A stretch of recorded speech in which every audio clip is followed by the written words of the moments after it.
lo importante de estos cursos y de estas clases es que pues sea muy participativo, ¿no? A veces muchos tenemos el conocimiento académico, pero todos sabemos que día a día la parte de la reproducción va cambiando, ¿no? Y muchas veces esos tips o esas cosas que podemos aprender puede hacer la diferencia, ¿no? Entonces, primero que nada, también agradecerle, aquí voy a poner el currículum, agradecerle al doctor Pablo Díaz, un amigo de nosotros, sabemos que está desde Monterrey. La verdad, como decía el doctor Pérez Peña, tomarse el tiempo de conectarse y estar aquí, la verdad es algo que les agradecemos para su conocimiento. El doctor Díaz Espíndola estudió en la ciudad aquí de México, en la ciudad de Monterrey, o sea, en México. Hizo su especialidad de ginecología en el TEC de Monterrey, que es una de las universidades más prestigiosas con respecto a ginecología. Hizo también medicina de la reproducción en el Instituto para el Estudio de Concepción Humana y en Monterrey. Tiene maestría en ciencias. Tiene un diplomado de bioética, porque los que nos dedicamos a la reproducción sabemos que la bioética es está relacionado mucho con todos estos tratamientos. Es actualmente también profesor de la especialidad de biología de reproducción también de ahí de humana, del UNAM-YECH, y es exsecretario del Colegio de Obstetricia de Monterrey y es exdirector también del Centro YECH de Monterrey. El Centro YECH sabemos que es un centro muy prestigioso también en la ciudad de Monterrey, de los primeros centros en donde hicieron tratamientos de reproducción en México, con su profesor y todo. Entonces, hoy vamos a ver, muchas gracias, doctor Pablo, por estar aquí con nosotros, y hoy vamos a ver un tema que es estimulación ovárica en reproducción, un tema que creo que es el día a día, que lo que hacemos, ¿no? Si yo siempre he dicho que si existiera una receta, pues lo utilizaríamos todos, ¿no? Porque no creo que nadie haría algo para que no se embarazara la paciente, ¿no? Entonces, pues muchas gracias, doctor, y lo dejo. Nuevamente, muchísimas gracias a todos por la invitación. Veo que obviamente somos de diferentes partes de América Latina. Me da un gustazo estar desde Monterrey, pues compartiendo con ustedes la información que vamos a platicar esta tarde. Yo sé que para ustedes también es complejo porque están en sus áreas de trabajo, algunos todavía están trabajando, algunos veo que vienen manejando, mucho cuidado los que vienen manejando. Vénganse con calma, no se preocupen. La idea, como bien lo dice Alejandro, es participar, compartir. Yo creo que si compartimos nuestra experiencia, vamos a aprender más el día de hoy. Y permítanme iniciar la presentación compartiendo precisamente, vamos a ver, ¿dónde puedo compartir mi plática? Ahí en el Zoom abajo dice compartir pantalla, una flechita hacia arriba, doctor, al lado de chatear. Sí. Dice, déjame ver si me la puede abrir, porque no me aparecen los privilegios. Vamos a ver. Ahí está Miguel también. Ahí está. Ya cuenta con... Sí. Ya puedo compartir. Ya aparezco ya.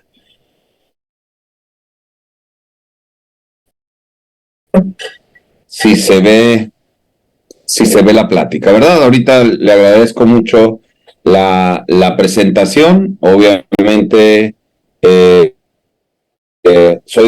no soy de Monterrey, pero estoy ya adoptado por las tierras regiomontanas y les agradezco mucho la invitación a este curso del PEC Online. La idea, como les digo, es participar y espero que todos participemos y todos podamos compartir. Como sé que tengo un poco tiempo y la plática pues obviamente tiene mucho, pero mucho de fisiología y un poquito, bueno, fisiología y clínica de la inducción de ovulación, que es el arte más importante y es el secreto, ahí es donde va a caer el secreto de cada uno de nosotros para poder lograr el éxito en la mayoría de nuestros tratamientos, principalmente los de alta complejidad. Esta plática, al principio no participaba el doctor Roberto Santos Jaliscac, él se disculpa el día de hoy, desgraciadamente él no pudo estar con nosotros, y obviamente nuestro cuerpo de residentes, que es el doctor Julio Armando Saucedo Torres, también participó en la actualización de esta charla y esta sesión, que es muy importante. Y realmente el tema, como viene en su programa académico, aplicaciones prácticas de fisiología reproductiva, evaluación y selección de pacientes para esquemas de estimulación, criterios Poseidón para determinar el número de óvulos requeridos. Realmente es un tema súper amplio y voy a tratar de resumir en lo más vamos a llamarlo, lo más práctico que nos pueda quedar para tener una excelente discusión con el artículo que les hicimos llegar hace algunos días. Muy bien, lo resumo todo esto y vamos a platicar sobre inducción de ovulación para tratamientos de fertilización in vitro, desde la fisiología hasta la implementación clínica. No batallemos, va a ser algo clínico, algo práctico y espero que a ustedes les pueda ayudar. Vamos a hablar un poco de antecedentes, de fisiología reproductiva, obviamente de biomarcadores. Aquí vamos a empezar a platicar qué tan efectivos son efectivos, si son necesarios, quiénes lo utilizan y obviamente cómo individualizar algunos protocolos, vale la pena. Los criterios de Poseidón, que son súper importantes que los manejemos, pero al pie de la letra. Y algunas conclusiones y mensajes para llevar a casa y obviamente no llevar a casa, llevar al consultorio y ojalá que esto nos ayude a tener una mejoría en los resultados de inducción de ovulación. Y es lo que les digo, la educación no se aprende escuchando, nosotros aprendemos haciendo. Si escuchamos nada más lo que yo voy a decir el día de hoy, en 2 semanas, si no es que menos, se van a acordar solamente del 20% de lo que pude yo haber dicho el día de hoy, si es que nos va bien. Entonces, si nosotros lo de hoy lo aplicamos en alguna paciente, lo aplicamos en algún caso, estoy seguro que nos va a quedar hasta el 80% de la información cuando lo hacemos nuestro. Nuestro me refiero a que lo apliquemos en alguna paciente o lo apliquemos en algún caso, sea real, sea ficticio, pero que obviamente nos quede la información más clara en nuestra mente. Y todo se remonta al 78. Ustedes saben, y ya lo han visto, este curso es muy completo, que en 1978 nace el primer bebé de reproducción asistida por 2 grandes gente que influyó y fueron los creadores de todas estas corrientes reproductivas. Y claro, anteriormente había habido una serie también de científicos trabajando, pero que a ellos, al doctor Steptoe y al biólogo, al doctor Steptoe y biólogo Robert Edwards, fueron los que realmente nos pudieron dar el primer bebé por reproducción asistida. Y de ahí empieza toda la carrera reproductiva para poder lograr los objetivos. Y algo que desde hace mucho tiempo nos dijeron es que la edad era el factor más importante para poder lograr el éxito. Y esta curva que presento yo no es nada nueva, es una curva que siempre la vemos y que sabemos perfectamente bien que es desde que nace un bebé, trae todos los óvulos que va a tener durante su vida y conforme la edad va pasando, pues obviamente estos óvulos se van a ir acabando. Entonces, para un tratamiento de reproducción asistida, extraer estos óvulos, obteniendo los mejores, con la mejor calidad y la mejor cantidad, va a ser el reto que nosotros como especialistas vamos a tener. Existen algunos factores de riesgo que van a comprometer la calidad y la cantidad de óvulos.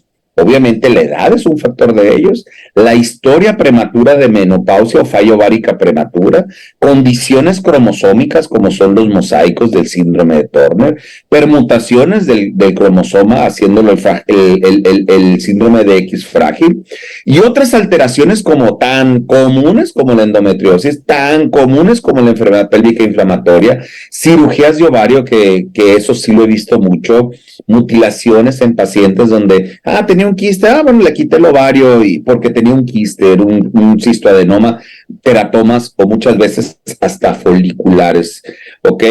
Tratamientos obviamente oncológicos y el tabaquismo. Todo esto nos va a generar una disminución en la calidad y cantidad espermática.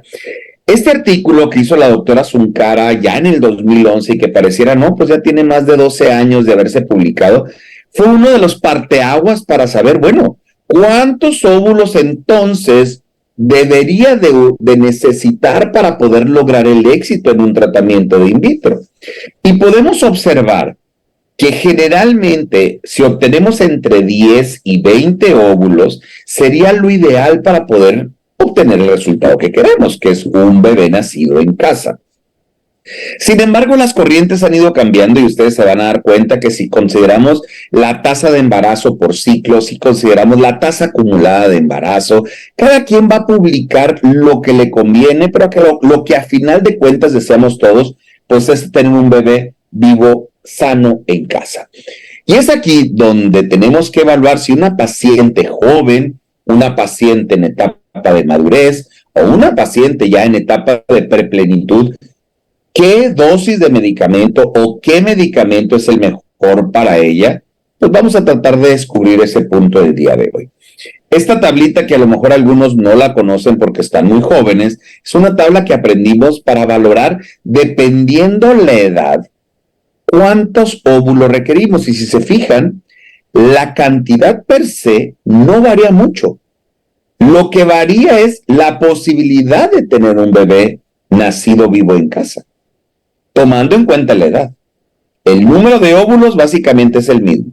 Por ejemplo, voy a poner el ejemplo de una mujer de 40 años o más, pues requerimos 15 a 20 óvulos para obtener el promedio de respuesta y de resultados, que es un 15 a un 16, 17%, que esos valores tampoco han cambiado importantemente. La cosa es cómo le hago para obtener óvulos, esa cantidad de óvulos, en una paciente de 40 años o más.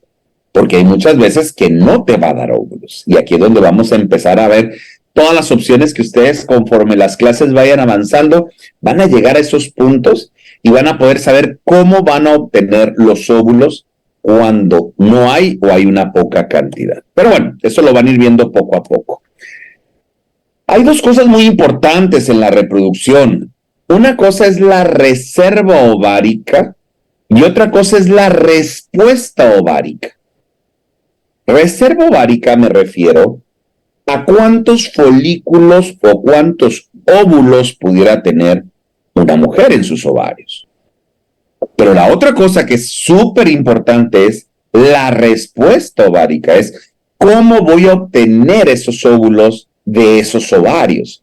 Porque hay veces que le puedo dar medicamento y mi paciente no responde. Y hay veces que le puedo dar poquito medicamento y mi paciente responde bien bonito. Y es aquí entonces donde tenemos que definir esas dos posturas y saber cómo actuar en cada una de ellas. Una cosa es que ya no haya óvulos y le demos lo que le demos, no va a responder. La otra es que sí hay óvulos, pero desgraciadamente puede tener una condición que no permite el desarrollo de esos folículos y de esos óvulos en general. Entonces, ¿qué significa todo esto? ¿Hacia dónde nos tenemos que ir? Pues nos tenemos que ir a individualizar a cada una de nuestras pacientes para saber cómo las vamos a estimular.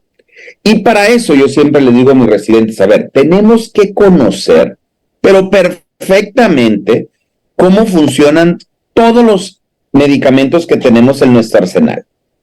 Desde menotropina, su tecnología recombinante, inhibidores de aromatasa, citrato de cloro, todo lo que pudiéramos tener para nuestras pacientes, dependiendo el área donde estamos trabajando y también dependiendo, ¿por qué no?, el país donde estamos trabajando, debemos de conocer qué sí podemos utilizar y qué no podemos utilizar o qué no tenemos a la mano, y debemos de aprender a trabajar con lo que tenemos. Si les damos, obviamente, menotropinas a todos, si les damos tecnología recombinante, si damos FSH-LH, ¿qué damos? ¿O a todos les damos lo mismo? Pues no. No hay recetas fáciles. No es así como que, sí, pongas esto y nos vemos en el día 7 del ciclo. No lo hay. Por eso es muy importante dividir y ¿por qué no?, categorizar a nuestras pacientes y saber, pues, dónde estamos. ¿Por qué no? No está fácil esto. Y es donde nos damos de topes las primeras veces que tratamos de estimular a nuestras pacientes y no hay nada de nada. Veamos estas tres mujeres. Obviamente son diferentes. Y no nomás lo veo por la etnia, sino que lo veo que son mujeres, pero diferentes. Y miren, les mandamos tomar la hormona antimileriana y lo que encontramos. Y pudiéramos considerar que una puede ser pobre respondedora, otra puede ser una respondedora normal y otra también puede ser hiperrespondedora. La cosa es, ¿las vamos a tratar igual? Yo creo que no. Yo creo que tenemos que aprender a qué le vamos a ofrecer a cada una de ellas. ¿Para qué? Pues para hacerles el traje a la medida y el esquema de inducción de ovulación que ellas merezcan. Pareciera que pues a todos les damos lo mismo, algo bien sencillo, se ve muy sencillo, pero no, eso está difícil. Y esto hay que, pues obviamente, vamos a llamarlo aprenderlo, y la experiencia después de la ciencia es lo que nos va a ir dando a cada uno de nosotros el arte de la inducción de ovulación, porque no hay una receta de cocina. Y a esto le agregamos todos los factores que pueden estar incluidos desde la implantación, el cultivo embrionario, la obtención de los óvulos, la transferencia, el embarazo inicial, factores genómicos, factores ambientales, que a final de cuentas nos van a dar lo que tanto deseamos. Y no es el embarazo, es el tener un bebé sano en casa. Eso es el objetivo final. Pero dentro de ellas, la inducción de ovulación o la estimulación ovárica es primordial porque influye en un 70% de nuestro tratamiento final. Ahora, ¿cuál es el mejor biomarcador que va a definir nuestra respuesta ovárica? Primero, que es un biomarcador. ¿Para qué nos sirve? Y sabemos que un biomarcador es cualquier indicador biológico o sistemático que nos va a ligar un proceso patológico, patogénico o farmacológico en respuesta a una terapia que vayamos a utilizar. O sea, es algo que nos va a ayudar en teoría a tomar decisiones. Y es donde obviamente viene cuál es el mejor, ¿ok? ¿Y para qué nos va a servir el biomarcador? Primero, para evitar riesgos, gastos innecesarios y obviamente cancelaciones de nuestros pacientes, ya sea evitar una respuesta excesiva o una falla en la respuesta. Obviamente, identificar a nuestros pacientes que pueden ser pobres respondedoras o que pueden ser hiperrespondedoras. Claro, facilitar el tratamiento óptimo. ¿Para qué? Para reducir los costos en nuestras pacientes. Entonces, de los biomarcadores que tenemos, están los bioquímicos hormonales, la FSH, la hormona antimileriana, los funcionales, como es la cuenta folicular antral, pero también existen los genéticos, que son los polimorfismos de LH y FSH. Es aquí donde quiero entrar a discusión para valorar qué tanto conocemos este tema y qué tanto lo utilizamos realmente en la clínica. ¿Ok? Perfecto. Y todos son biomarcadores. Recordemos que, por ejemplo, en la actualidad tenemos equipos de ultrasonidos que con el solo hecho de la experiencia y obviamente la práctica de hacerlo día a día, podemos identificar pacientes hiporrespondedoras, normorrespondedoras y hiperrespondedoras. ¿Ok? Entonces, con el puro ultrasonido, podemos nosotros definir en qué grupo podemos estar cada uno de nuestras pacientes, sin tener que gastar más que el ultrasonido. Sin embargo, en la actualidad, la hormona antimileriana, que ya tiene algunos años, afortunadamente empezamos a trabajar con ella desde antes del 2010 aquí en el Centro de Fertilidad, y realmente ha sido una herramienta que nos ha ayudado a poder identificar como buen marcador los riesgos. Como no es hormonodependiente, sino que es una, vamos a decir, una función autocrina o paracrina, no requiere o no está ligada a efectos, vamos a decir, externos en su medición. Lo que sí ha estado ligado es la forma de medirlo. Es por eso que muchos artículos y metaanálisis no se pueden hacer porque fueron realizados con diferente técnica al principio principalmente. Pero bueno, creo que es uno de los más estables, no tiene tantos movimientos o no tiene tantas variaciones, la utilizamos todos, cada vez es más económica, algunos lugares está estandarizado y se hace en el mismo centro de reproducción o se hace en los laboratorios donde la tecnología automatizada es de primera elección. Se reduce obviamente por la edad, el tabaquismo, algunos que tienen el BRCA1 y BRCA2, porque a final de cuentas son pobres respondedoras o que son propensas a falla ovárica prematura. Y obviamente se puede elevar también cuando tenemos un síndrome de ovario poliquístico, pero eso es natural y nos habla directamente de la respuesta que va a tener nuestra paciente. Entonces, no influye con el día de la menstruación generalmente. Obviamente, sí tiene algunos cambios, y como pueden ver en estas tablas que las obtuvimos, algunos cambios mínimos, pero realmente no generan una alteración importante, ¿ok? Antes del 2010 era un problema porque las mediciones de la hormona antimileriana eran muy variables. Después del 2010 ya se hicieron con los estudios ya de automatizados, y obviamente esto nos dio la posibilidad de poder estandarizar los valores de la hormona antimileriana y que nos dieran un pronóstico más relacionado a la realidad. Ya que los procesos automatizados en la actualidad, que es el Access y el Elexis, aún así tienen mediciones de un 16 o un 20% menos, que es lo que les decía, que no podemos a veces homogenizar los valores de la hormona antimileriana, que no, el problema no es la hormona, el problema es cómo la medíamos. Pero bueno, en la actualidad ya estamos más estandarizados. Obviamente la FSH, el estradiol, la cuenta folicular antral, que no dejan de ser biomarcadores que nos pueden ayudar. A final de cuentas, el que tiene mejor, vamos a llamarlo, efectividad o mejor niveles de acción, pues sigue siendo la hormona antimileriana. Ahora, obviamente no es tampoco predictora de embarazo, eso es bien claro. No significa que alguien tenga una hormona antimileriana baja, significa que no se vaya a embarazar. Y esto hay que tener mucho cuidado al momento que hablamos con nuestras pacientes.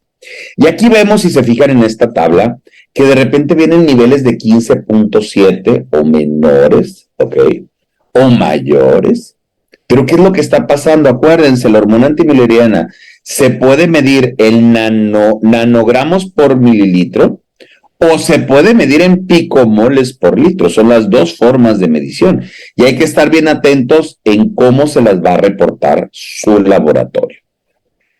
Como predictores de reserva ovárica, volvemos a lo mismo. La hormona antimileriana y la cuenta folicular antral siguen siendo nuestra herramienta principal para poder nosotros definir el éxito de nuestros pacientes, tanto en tecnología de laboratorio como en tecnología de imagen, que en la actualidad ya casi el ultrasonido nos mide solitos, el volumen de cada folículo, la cantidad de cada folículo, y la verdad es una forma muy práctica de obtener un pronóstico de nuestras pacientes.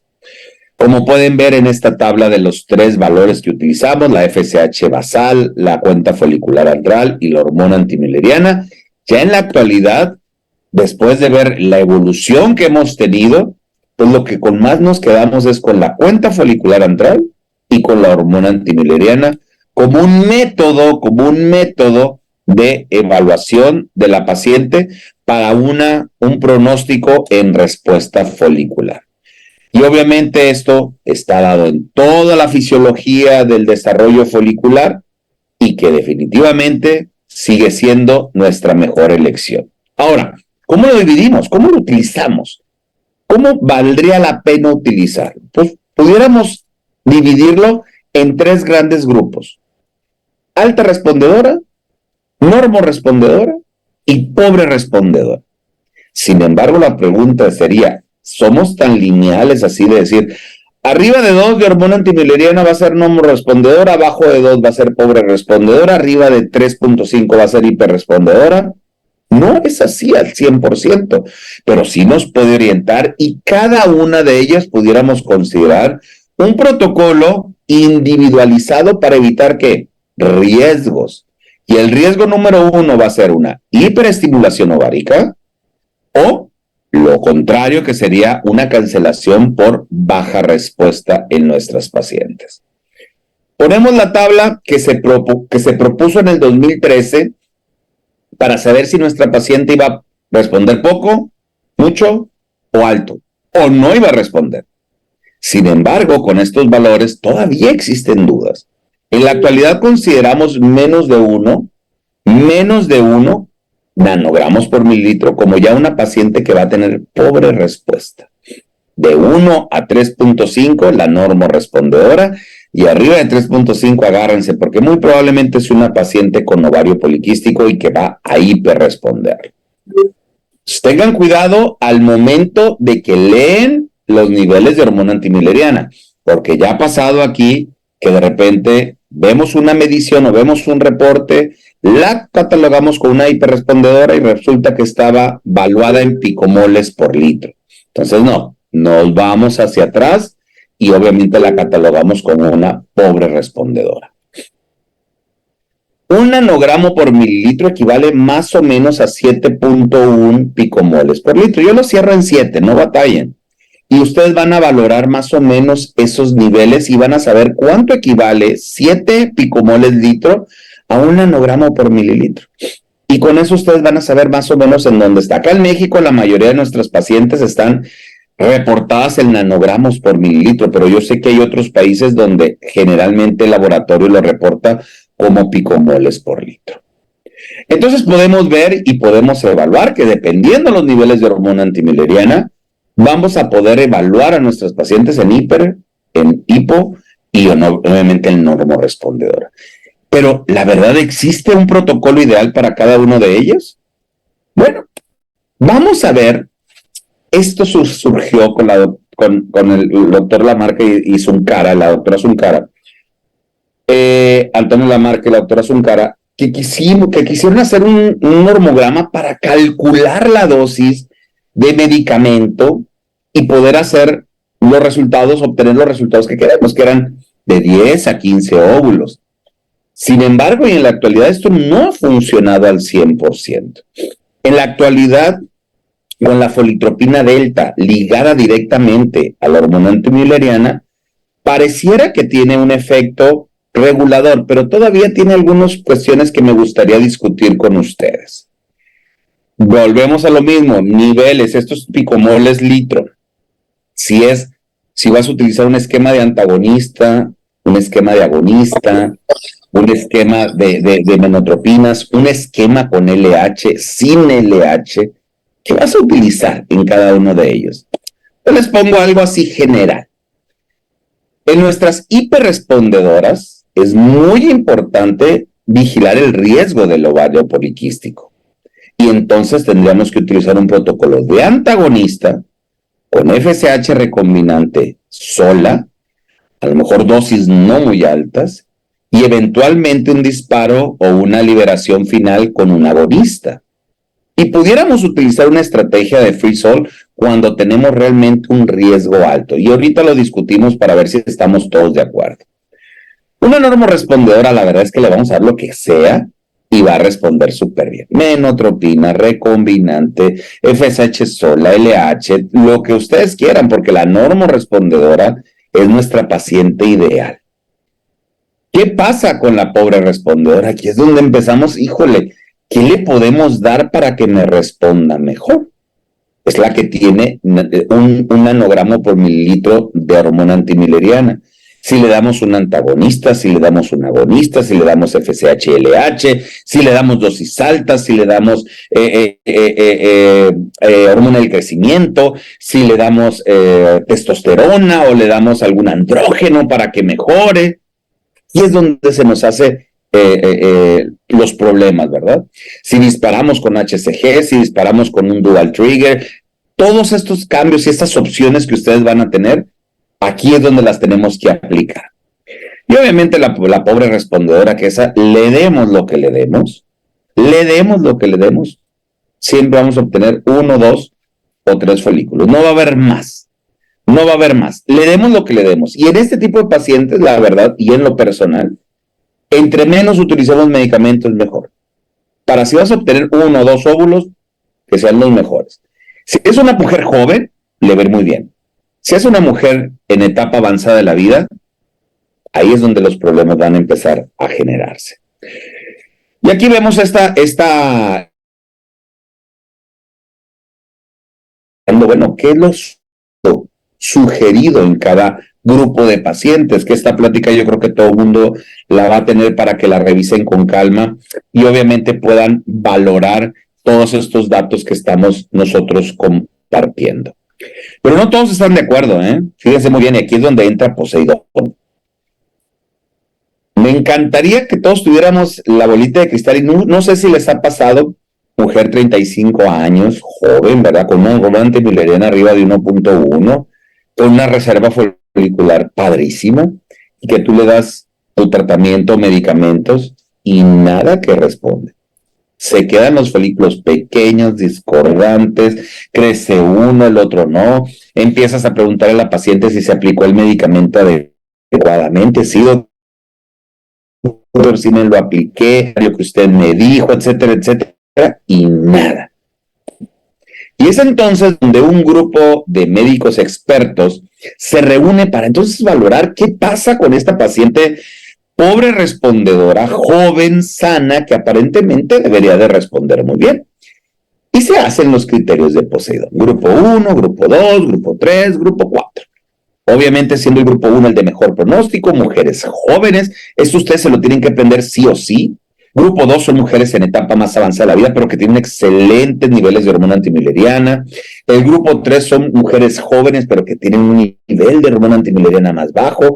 Y el grupo 4 es el grupo que a veces nadie queremos ver, porque obviamente son las más difíciles de atender y son las que no quieren pasar a ovodonación y quieren obtener el resultado con sus propios óvulos. Bueno, ¿qué podemos hacer en cada una de ellas? Está ligado mucho el grupo 1, ojo, el grupo 1 a los famosos polimorfismos de receptores de FSH y LH, que son las pacientes que, oye, tenemos todo perfecto, hormona antimileriana excelente, pero vale la pena valorar estos polimorfismos. La predisposición genética, la disminución de la sensibilidad de la FSH, niveles bajos de embarazo, altas dosis de FSH que utilizamos en mujeres jóvenes, nos pueden hablar de un polimorfismo de FSH o de receptores de LH. ¿Y qué hay que hacer? Obviamente son el grupo 1 y grupo 2 de las hiporrespondedoras, o sea, las pacientes que tienen buen pronóstico, pero que no responden. Siempre hay que pensar en ellas y en ese tipo de grupos. Obviamente son variantes diferentes, existen homocigotos, heterocigotos, dependiendo de la intensidad y la penetrancia de los receptores y las alteraciones, y a final de cuentas en este tipo de pacientes lo que hay que hacer es suplementarlas con LH para obtener los mejores resultados. No darle LH. No necesitan LH para poder hacer la sinergia hormonal en el folículo, la famosa ley de la doble célula, que es muy importante recordarla, y poder obtener los resultados que queremos. 20% de la población puede tener polimorfismos y no lo sabemos. Y obviamente 30% más puede requerir la necesidad práctica de LH sin aparentemente o clínicamente realmente requerirla. Por eso de repente vemos esto. Vemos que de repente los folículos no avanzan, van muy lentos. Y resulta que la alimentación con LH, y wow, los folículos responden adecuadamente y la función hormonal propia del folículo va súper bien. Actualmente, si pudiéramos medir los polimorfismos, sabríamos que hay momentos donde realmente podemos aumentarles la FSH o podemos aumentarles la LH, pero realmente, en general, proporcionando LH o factor de LH, vamos a obtener los resultados que queremos. Los biomarcadores han ido evolucionando hasta llegar a lo genómico o a lo genético, pasando por la FSH, pasando por la edad, pasando por la hormona antimileriana, y que cada uno de ellos en la historia tiene una parte muy importante y que obviamente cada uno ha sido un parteaguas para la toma de decisiones en la inducción de ovulación. Ojo, la hormona antimileriana no es un predictor de embarazo. Ayuda a la predicción de respuesta folicular única y exclusivamente. Tenemos que considerar para un embarazo la edad, el factor uterino, el factor endometrial, muchas otras cosas, porque es bien importante nunca decir que la paciente no se va a embarazar. Y cada población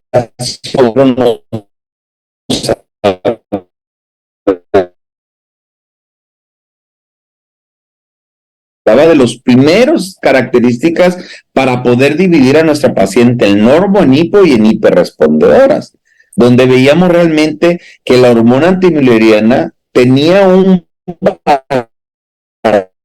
los hicimos recuperados con relación a los niveles de hormona antimileriana y obviamente estaba directamente proporcional al nivel que estábamos nosotros manejando en ese momento de hormona antimileriana.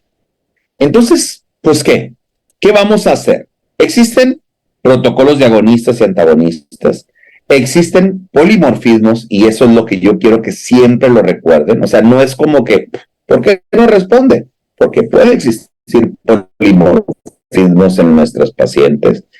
Hay que identificar y hay que individualizar la dosis dependiendo del riesgo que podamos tener de una respuesta o no. Obviamente, si vamos a utilizar solamente FSH o vamos a integrar LH desde el o acumulación y vitrificación, que esto lo van a ver más adelante, y terapias adyuvantes, como les decía, hormona del crecimiento, ¿vale la pena utilizar testosterona o andrógenos? Ahorita lo valoramos. Voy a terminar mi plática y ojalá haya despertado en ustedes este interés por leer un poquito más de polimorfismos y obviamente de la individualización de los protocolos de inducción de ovulación. Y que obviamente hay mucha información de hormona antimileriana y no nomás en los médicos, lo ven las pacientes. Ya las pacientes llegan a veces llorando al consultorio porque se hicieron unos niveles de hormona antimileriana y les salió abajo de 1. Llegan llorando, literal. Entonces hay que tranquilizarles y explicarles qué es lo que está pasando. Afortunadamente en la actualidad ya están muy estandarizados los niveles de hormona antimileriana. Y hay muchos protocolos que dependen de esta. Como les decía, la folitropina delta es una de ellas. Y obviamente, ¿para qué nos van a servir? Primero, para evitar el riesgo de un síndrome de hiperestimulación ovárica o el efecto contrario, que es la pobre respuesta o la cancelación de nuestras pacientes. Seguridad, eficiencia y costo es lo que generalmente vamos a obtener. Podemos irnos sin nada, pero obviamente, si tenemos a la mano la tecnología, hay que utilizarla. Les comento, en internet está todo y las pacientes leen. Y obviamente ellas a veces hasta lo piden. Oiga, doctor, ¿no me va a tomar una hormona antimileriana? ¿Por qué? Porque ya lo conocen y saben que el biomarcador más adecuado, y no nomás de reproducción, sino de que muchas otras enfermedades pueden estar involucradas con este biomarcador. Entonces, considerar únicamente como posibilidad de embarazo en términos de respuesta folicular, nada más. Porque si no nos podemos meter en problemas en casos que ya ha habido donde le dices a la paciente, no, usted no se va a embarazar porque tiene muy poca hormona antimileriana, que era una mujer joven y resulta que se embaraza sola. Así que mucho cuidado con la información que se maneje. ¿Ya tenemos entonces la receta de cocina? No, no la tenemos. Y no la vamos a tener nunca porque la inducción de la ovulación es un arte. Y este arte va a depender, como les dije, de lo que sepamos, de cómo manejamos nuestros medicamentos, cómo responden las pacientes. Y les voy a dar un tip. Jamás, pero jamás digan que la dosis fue baja o que digan que la dosis fue alta. Jamás lo vayan a decir, Lo que tienen que decir es, señora, su cuerpo o su metabolismo, como ustedes quieran llamarle, no respondió a los medicamentos. O su cuerpo respondió de más al medicamento. Nunca decir que el medicamento es causa de respuesta, sino cómo el cuerpo de cada paciente va a recibir la respuesta de ese medicamento. Porque hasta demandas pueden tener si utilizan las palabras erróneas. Hay que siempre buscar el huevo de oro, el óvulo de oro, el que nos va a dar lo que nosotros queremos, es un embarazo. Un bebé nacido sano, un bebé en casa y obviamente un recién nacido. Les muestro un poquito de nuestra ciudad, que es Monterrey, con su Cerro de la Silla, muy característico en nuestra región, nuestra ciudad, que están ustedes invitados a venir cuando gusten. Los que son de México ya saben cómo llegar rápido, y los que son de otras partes del mundo, hay muchas formas de llegar aquí a Monterrey. Muchísimas gracias nuevamente, y dejo abierto el panel para discusiones. Obviamente un saludo de parte de todo el grupo IEDGE, y obviamente ver las inquietudes que pudieran tener en este momento. Muchísimas gracias. Recordaba que seguimos con la presentación del artículo y al final las preguntas. Perfecto. Hay alguien, pregunta, porque la vez pasada, en el curso anterior, una persona platicó un poco del artículo y después hubo preguntas y respuestas. Exacto. No sé en esta ocasión Sí, si lo sí, hacemos así. Es Enrique Merino. Ok, perfecto, perfecto. Entonces adelante, por favor.